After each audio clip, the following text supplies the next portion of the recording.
Bismillahirrahmanirrahim. Once again, welcome to software hub.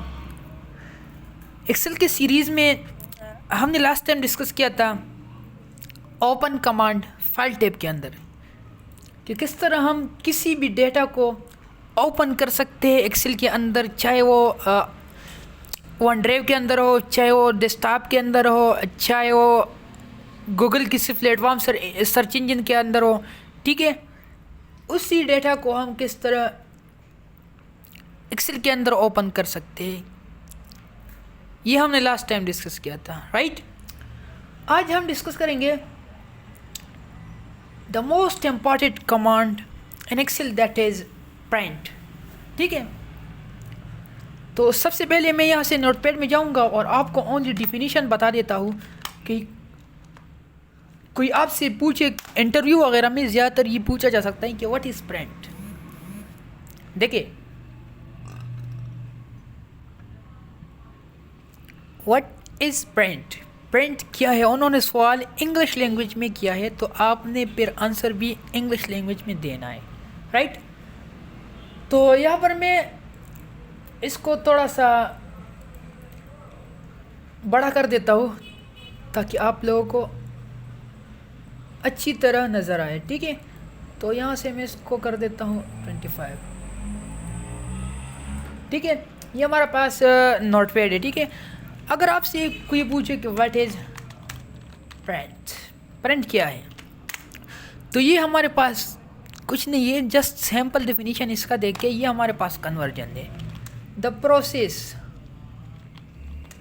Of conversion soft copy and to hard copy is called prints, right। ये हमारे पास conversion है, मतलब एक चीज़ को convert कर देता है दूसरी चीज़ में। ठीक है, देखिए हमारे पास टू टाइप्स की कापीज़ होती है, एक को हम कहते हैं soft copy and another is called hard copy. ठीक है, सॉफ्ट कापी हर वो कापी होती है जिसको हम देख सकते हैं मगर टच नहीं कर सकते। अब आप कहेंगे यार कि वो जिस चीज़ को हम देख सकते हैं तो इसको टच करना भी नेचर है। ठीक है, लेकिन यहाँ पर देखिए इस सिस्टम के अंदर ये मैंने कुछ लिखा, ठीक है, द प्रोसेस ऑफ कन्वर्जन वगैरह ये मैंने टाइप किया।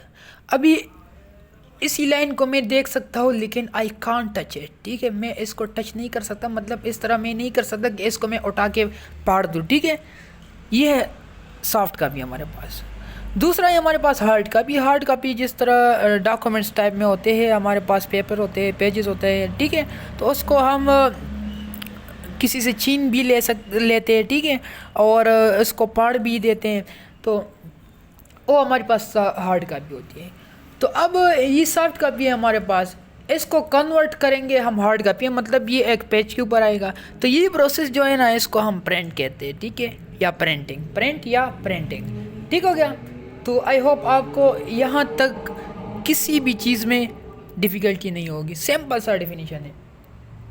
आगे देखते हैं, कमांड की तरफ जाते हैं, इसको मैं क्लोज कर देता हूँ। अच्छा, प्रिंट हम पढ़ेंगे, लेकिन प्रिंट के लिए सबसे पहले आपके पास डेटा होना चाहिए, क्योंकि हम प्रिंट कर रहे हैं डेटा को। ठीक है, या हम प्रिंट करवाने जा रहे हैं डेटा को। जब हमारे पास डेटा नहीं है तो हम प्रिंट का कमांड इस्तेमाल नहीं कर सकते। ठीक है, तो डेटा के लिए मैं आपको सिंपल सा ट्रिक दिखाता हूँ, जिसके थ्रू आप वेरी शॉर्ट टाइम में स्क्रीन के ऊपर बहुत ज़्यादा डेटा लिख सकते हैं। ठीक है, तो यहाँ पर फॉर एग्जांपल मुझे इतना चाहिए, इतना स्पेस चाहिए जिसके अंदर डेटा हो। ठीक है, तो यहाँ पर मैं अपना नाम लिखता हूँ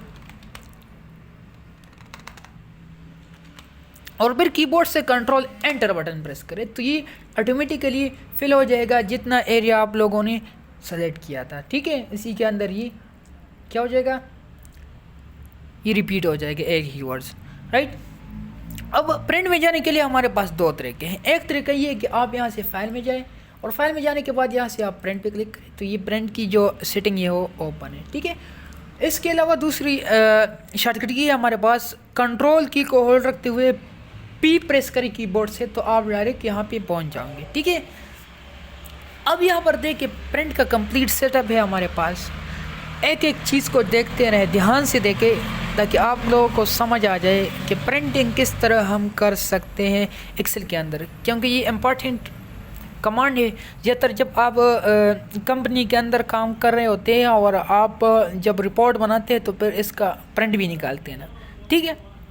तो यहाँ पर चीज़ें अंडरस्टैंड कीजिए ताकि आपको फिर काम करते वक्त डिफ़िकल्टी ना हो। तो सबसे पहले आपने क्या करना है, सबसे पहले आपने नंबर ऑफ कापी सेलेक्ट करनी है, ठीक है। मतलब ये एक पेज है, इससे आप कितने कापी निकालना चाहते हैं, ठीक है। इसके कितने फोटोस्टेट आपको चाहिए, राइट। जिस तरह हम अपने सीनियर सी फोटोस्टेट वालों को देते हैं तो वो कहते हैं यार कितने कापी चाहिए, तो जब हम बताते हैं तो उसी मशीन के अंदर लिखते हैं कि इतनी कापियाँ हमें चाहिए, ठीक है। तो यहाँ पर भी आपसे ये क्वेश्चन कर रहा है कि कितनी नंबर ऑफ़ कापीज़ आपको चाहिए इस डॉक्यूमेंट के। तो जितने भी आपको चाहिए आपने यहाँ पर लिखने हैं। फॉर एग्जांपल मैं 10 लिख देता हूँ, ठीक है। डायरेक्टली आपने प्रिंट भी नहीं क्लिक नहीं करना, ठीक है, क्योंकि प्रिंट का ये सारा सेटिंग है। इस सेटिंग को करने के बाद फिर लास्ट में हम क्लिक करेंगे प्रिंट पे तो ये प्रिंट हो जाएगा, ठीक है। भाई ये आपसे कह रहा है कि मैं 10 कापी तो प्रिंट करूँगा, लेकिन किस पे प्रिंट करूँगा, आपके पास प्रिंटर है कि नहीं है। तो प्रिंटर अगर आप कंपनी में गए हैं और इसमें ऑलरेडी प्रिंटर वगैरह इंस्टॉल है तो वेल एंड गुड, ठीक है, क्योंकि ऑलरेडी उन्होंने मैनेज किया हुआ है। लेकिन आप अगर किसी ने आप इसमें जाए और वो आपको बिठाए वहाँ पे आपको कहें कि यार ये है प्रिंटर और ये है सिस्टम और इसको आपस में कनेक्ट करो और फिर ये काम हमारे लिए करे, ठीक है, तो फिर आपको कनेक्शन में डिफ़िकल्टी होगी कि किस तरह हम लोग प्रिंटर को कनेक्ट कर सकते हैं और फिर एक्सेल के अंदर इसको एक्सेस किस तरह करेंगे। प्रिंटर का कनेक्शन बहुत सिंपल है। आप लोगों ने क्या करना है, आप लोगों ने प्रिंटर का जो वो पोर्शन होता है ना, इसका वो लीड होता है, वही लीड वो केबल आपने क्या करना है, आपने सीपीयू के बैक पोर्शन में किसी भी पोर्ट में लगाना है, ठीक है। सीपीयू के बैक पोर्शन में देखिए बहुत से वो चीज़ें क्या है पोर्ट है, ठीक है। जिस तरह हम माउस लगाते हैं, कीबोर्ड लगाते हैं, इसी तरह आपने वो केबल लगाना है, ठीक है। विंडोज 7 में अगर आप लगाते हैं तो फिर इसके लिए आप प्रिंटर का ड्राइवर इंस्टॉल करेंगे, ठीक है। नेट पे आप लोग सर्च कर सकते हैं driver for printer for Windows 7, ठीक है। तो फिर उसी को इंस्टॉल करना पड़ेगा। अगर आप विंडोज 7 के अलावा जितने भी विंडोज़ है एडवांस विंडो, ठीक है ना, 8 है, 11 है, 10 है, ठीक है, तो इसी में वो ड्राइवर्स जो है ना बाय डिफ़ॉल्ट उन्होंने इंस्टॉल किए हैं, तो इसमें आपको इंस्टॉलेशन की कोई ज़रूरत नहीं। जब आप प्रिंटर अटैच करते हैं तो अटैच करने के बाद आपने यहाँ पे एक्सेस करना है। एक्सेस करने के लिए यहाँ पर प्रिंटर जो लिखा है इसके नीचे देखे माइक्रोसॉफ्ट प्रिंटर टू PDF, यहाँ पे आपने क्लिक करना है। तो यहाँ पर अगर आपने पहले से सेलेक्ट किया हुआ हो, पहले से अब अगर किसी ने कनेक्ट किया हुआ है तो यहाँ पर आएगा, ठीक है, वो प्रिंटर।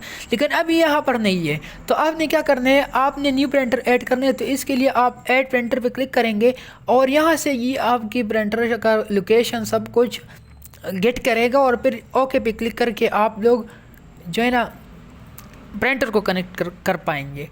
यहाँ पर ये मैसेज दे रहे हैं the active directory domain service currently unavailable, मतलब ये कि आपके पास प्रिंटर कनेक्ट नहीं है तो मैं किस तरह प्रिंटर को एक्सेस कर सकूँ, ठीक है।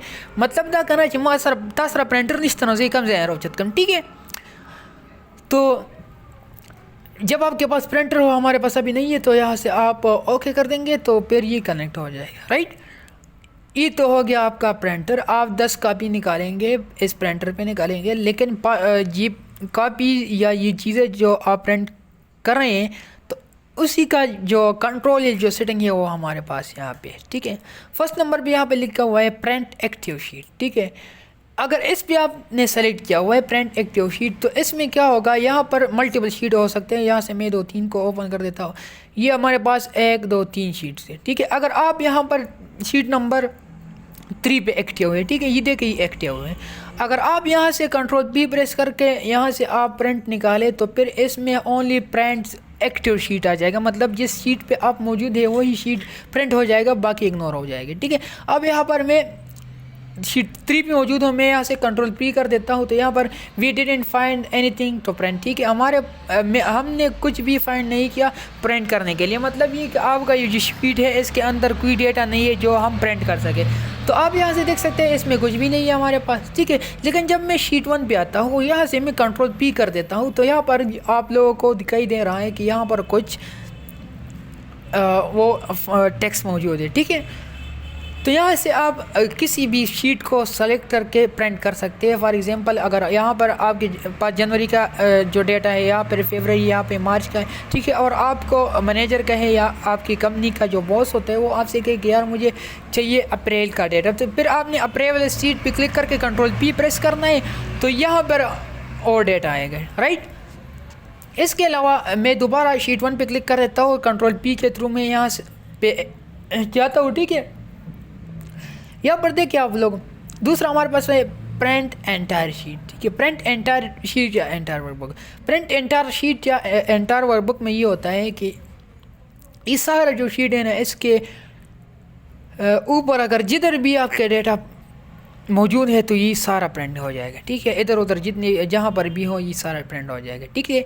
इसके अलावा प्रिंट सिलेक्शन में हम लोग इस तरह करते हैं कि हम एक चीज़ को सेलेक्ट करते हैं, फिर वही चीज़ ओनली प्रिंट हो जाती है, ठीक है। फॉर एग्जांपल मुझे ये 2 रो चाहिए, ठीक है, तो इसको मैंने सेलेक्ट किया, ठीक है। सेलेक्ट करने के बाद मैंने कंट्रोल पी किया, बी करने के बाद यहाँ पर मैंने क्या किया है, print select only pay click active किया है, ठीक है। तो ये यहाँ पर आप देख सकते हैं जो 3 रो मैंने सेलेक्ट किए हैं वही 3 रो यहाँ पर आपको दिखाई दे रहे हैं। मतलब ये आपका प्रिंट प्रीव्यू है कि ये रो प्रिंट में आएंगे, मतलब पेज के ऊपर आएंगे, ठीक है। इसके अलावा अगर आपके पास पेजेस है, ठीक है, आपके पास अगर पेज इसका पता कैसे चलेगा, कंट्रोल पी में यहाँ से कर देता हूँ और यहाँ पर आप देख सकते हैं ये हमारे पास 1 of 1 है, मतलब 1 पेज है, ठीक है। अगर मैं इसी डेटा को यहाँ पे रिपीट करूँ, सपोज मैं इसको यहाँ से कर देता हूँ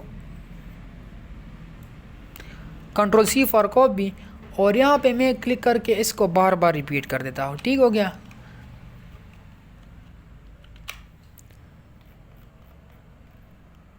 वंस अगेन यहाँ पर भी मैं कर देता हूँ इसको वापस पेस्ट, राइट। और यहाँ से फिर मैं कंट्रोल डी करके इसको डी सेलेक्ट कर देता हूँ, राइट। अब कंट्रोल पी प्रेस कर देता हूँ,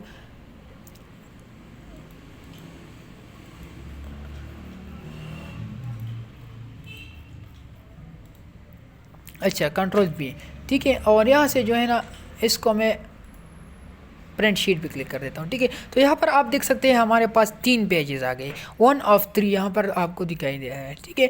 अगर आप ओनली 1 पेज को प्रिंट करना चाहते हैं या ओनली आपने जो है ना मिड में किसी चीज़ को प्रिंट करना है, मतलब आपको प्रिंट करना है 1 और 3, 2 को आपने इग्नोर करना है, तो यहाँ से फिर आप लिखेंगे इसके अंदर 1 आपने प्रिंट करने और फिर 2 प्रिंट करने, 3 प्रिंट करने हैं और 1 को इग्नोर करें। तो यहाँ से भी आप लोग जो है ना पेज को भी सेलेक्ट कर सकते हैं प्रिंटिंग के लिए। इसके अलावा हमारे पास जो है ना कोलेटेड और अनकोलेटेड, ठीक है। ये पेज जो है हमारे पास अभी ये सीक्वेंस में मतलब फर्स्ट नंबर पे पहला पेज है, सेकंड नंबर पे सेकंड पेज है, मतलब तरतीब में है। अगर आप तरतीब से प्रिंट करना चाहते हैं तो यहाँ पर फिर आपने क्या करना है, आपने कोलेटेड पे क्लिक करना है। इसमें जो है ना रिपीटिशन नहीं होगी, इसमें एक पेज एक ही टाइम में प्रिंट हो जाएगा, ठीक है। मतलब वो पेज जो पहले प्रिंट चुका है तो वो दोबारा रिपीट नहीं होगा, ठीक है।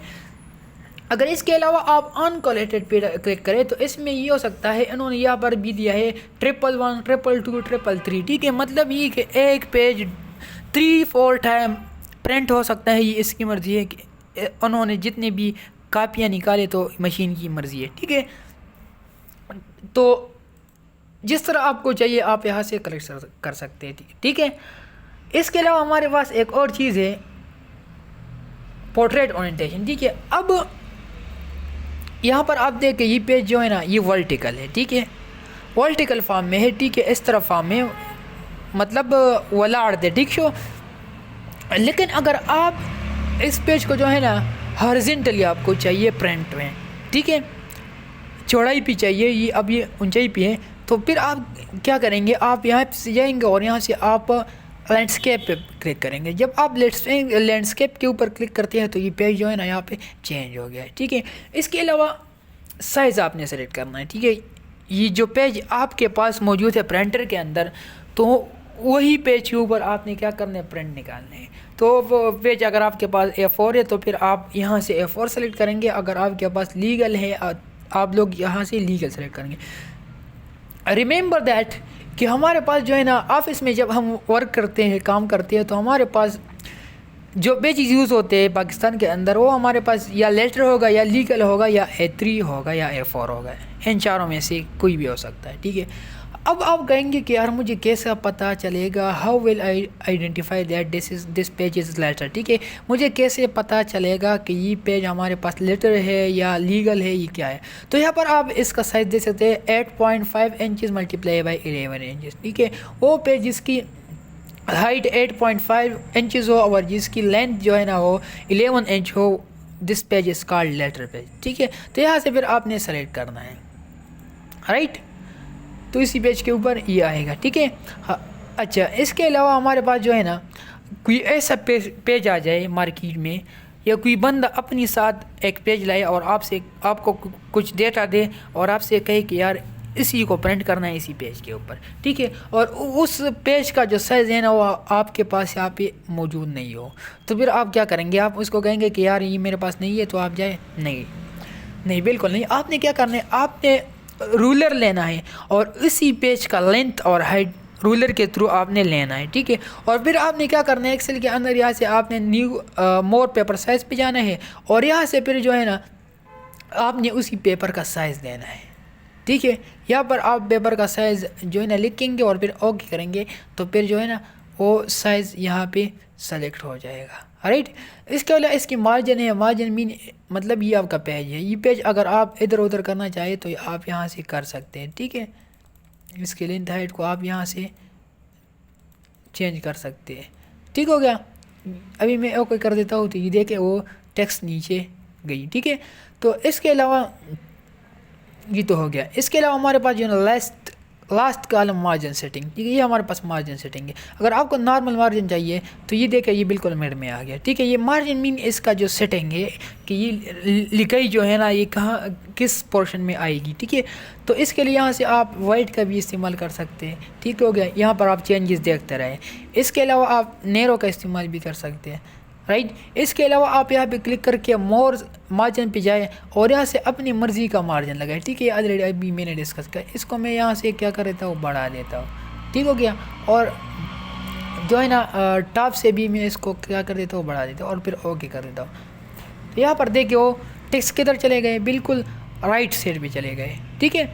इसके अलावा स्कैनिंग भी आप कर सकते हैं, ठीक है, लेकिन इसके लिए आपके पास स्कैनर होना चाहिए, ठीक है। फिट शीट 1 पेज, ठीक है, मतलब इस सारी शीट को आप 1 पेज के अंदर फिट करें तो ये 1 पेज के अंदर जो है ना अभी फिट हो गया है, ठीक है। ये देखिए ये बिल्कुल 1 पेज पे सब कुछ यहाँ पे 1 पेज के अंदर मौजूद है, ठीक है। इसके अलावा fit all column in 1 page, ठीक है। अगर आप ऑल कॉलम को एक ही पेज में फिट करना चाहें तो आप लोग जो है ना इसको इस तरह कर सकते हैं, ये देखिए, ठीक है। इसके अलावा अगर आप यहाँ से कस्टम ऑप्शन भी जाए तो यहाँ से अपनी मर्ज़ी के जो है ना सेटिंग भी आप कर सकते हैं। यहाँ से पेपर साइज़ वही बात है जो अभी मैंने की, यहाँ से भी आप सेलेक्ट कर सकते हैं पेपर की साइज़ को, ठीक है। इसके अलावा हमारे पास पेज सेटअप है, ठीक है। पेज सेटअप जो अब हमने वहाँ पे पढ़ा वही चीज़ें, ठीक है, लेकिन इसमें हेडर फाइल भी है, ठीक है, सॉरी हेडर फुटर, ठीक है। हेडर का इस्तेमाल हम हेड पे करते हैं, मतलब पेपर के इस साइड ऊपर वाली साइड पे हम जो चीज़ें लिखते हैं, यहाँ पर ज़्यादातर कंपनी के नाम लिखे होते हैं, ठीक है। और फुटर जो है ना वो पेज के नीचे हम यूज़ करते हैं, इसमें ज़्यादातर पेज नंबर, ईमेल वगैरह होता है, ठीक है। तो यहाँ से जो है ना यहाँ से मैं हेडर पेज नंबर अगर आप लगाना चाहें तो यहाँ से भी आप कर सकते हैं, ठीक है। आप अगर शीट नंबर लगाना चाहें तो आप कर सकते हैं, लेकिन यहाँ पर अगर आप चाहे अपनी कंपनी का नाम लिख के तो फिर हमने क्या करना है, आपने कस्टम में जाना है, ठीक है, कस्टम हेडर में जाना है और यहाँ से आपने क्या करना है, आपने इस पोजीशन पे या इस पोजीशन पे आपने कंपनी का नाम लिखना है। फॉर एग्जांपल मैं यहाँ पे सॉफ्टवेयर हब, ठीक है, ये मैंने लिख दिया। अभी मैं यहाँ से ओके कर देता हूँ और फिर यहाँ से भी मैं ओके कर देता हूँ, ठीक है। तो यहाँ पर आप देख सकते हैं कि पेज के ऊपर एक नाम आ गया है, लेकिन लेफ़्ट साइड पे, ठीक है, लेफ़्ट साइड पे एक नाम आ गया है सॉफ्टवेयर हब, ये प्रिंट में भी आएगा, ठीक है। अगर आप इसको सेंटर में लाना चाहें तो सेंटर के लिए आपने क्या करना है, आपने यहाँ से जाने और यहाँ से आपने हेडर फुटर पे क्लिक करके यहाँ से कस्टम हेडर पे जाना है और इसको यहाँ से मैं कंट्रोल X करके कट देता हूँ और यहाँ से मैं जो है ना इसको सेंटर में रखना चाहता हूँ, तो यहाँ पर मैं कंट्रोल V कर देता हूँ और यहाँ से मैं इसको कर देता हूँ क्लियर, राइट। और फिर मैं ओके कर देता हूँ, यहाँ से भी ओके कर देता हूँ। तो यहाँ पर आप देखेंगे कि ये हमारे पास क्या है, ये हमारे पास सेंटर में अभी आ गया है, ठीक है। ये पेज का सेंटर है हमारे पास, क्योंकि ये पेज हमारे पास क्या है, हमारे पास लैंडस्केप ओरिएंटेशन। तो यहाँ से हम इसको पोर्ट्रेट कर देते हैं, फिर आप देखेंगे कि ये पेज किस फॉर्मेट में, ठीक है। ये आ गया इसके टॉप पे। अगर आप पेज के जो है ना नीचे कुछ लिखना चाहे यहाँ पे नीचे, तो इसके लिए भी आप यहाँ से जाएंगे और फिर यहाँ से जो है ना मोर स्केलिंग ऑप्शन में जाएंगे और यहाँ से जो है ना आप यहाँ से फोल्डर को सेलेक्ट करेंगे, ठीक है। फोल्डर में सेलेक्ट करने के बाद यहाँ से आपने फॉर एग्जांपल पेज नंबर 1 लिखना है, पेज 1, ठीक है। और ऐसे आपने फिर क्या करना है, ओके करना है। याद रखें जब आप एक पेज के ऊपर हेडर फाइल लगाए तो आपके अंदर सिस्टम के अंदर जितने भी पेजेस हैं उसी तमाम पेजेस के ऊपर ही आएगा, ठीक है। ये नंबर आएगा, ठीक है। नंबर लेकिन एक नहीं होगा, नंबर डिफरेंट होंगे, ठीक है। पेज नंबर 1 नहीं, पेज नंबर 2 भी पेज नंबर 2 लिखा जाएगा, ठीक है। तो इस तरह जो है ना हम इसी चीज़ को यूज़ करके यहाँ से हम इसको इम्प्लीमेंट कर सकते हैं, ठीक है। इसके बाद फिर शीट की जो ये चीज़ें आपको अगर गाइडलाइन चाहिए तो यहाँ से आप ओके करें और यहाँ पर देखें इसके अंदर जो है ना वो लाइन भी आ गए, ठीक है। इसके अलावा अगर इसके अंदर बहुत सारी चीज़ें आपको ब्लैक एंड वाइट चाहिए तो आप ब्लैक एंड वाइट भी आप कर सकते हैं, ठीक है। अगर आप रो एंड कॉलम हेडिंग चाहिए तो यहाँ से रो एंड कॉलम हेडिंग में सेलेक्ट कर देता हूँ। तो यहाँ पर आप देखें यहाँ पर ABC भी आएगा, ठीक है। यहाँ पर देखें ये रो एंड कॉलम जो है ना इसका एड्रेस है, यहाँ से इस शीट का जो एड्रेस है, ठीक है, ये भी इसके ऊपर आएगा, ठीक है। तो ये क्या हमने सारा सेटिंग, इस सारी सेटिंग को करने के बाद फिर आपने क्या करना है, आपने सेम प्रिंट पे क्लिक करना है तो ये प्रिंट हो जाएगा, लेकिन जब आपके पास प्रिंटर हो, ठीक है। तो thank you for watching. I hope कि आपको अच्छी तरह समझ आ रहा होगा, क्योंकि इसमें जो है ना कोई भी चीज़ डिफ़िकल्ट नहीं है। आप ध्यान से देखें, वीडियो लास्ट तक देखें, ठीक है। अगर फिर भी कोई मसला हो तो आप कमेंट सेक्शन में जाके मुझे बताएं कि ये प्रॉब्लम है। इंशाल्लाह I will try to resolve it, ठीक है। और इंशाल्लाह बाकी जो है ना हमारे पास शेयर एक्सपोर्ट क्लोज कमांड है, इसको हम कवर करेंगे नेक्स्ट लेक्चर के अंदर। और फिर एक्सेल का जो सारा कंट्रोल है हमारे पास ऑप्शन के अंदर है, इसी ऑप्शन को इंशाल्लाह हम आने वाले दिनों में डिस्कस करेंगे, ठीक है। Thank you for watching. अगर आप हमारे चैनल पे नए हैं तो please subscribe our channel and press the bell icon to get new update. Thank you so much.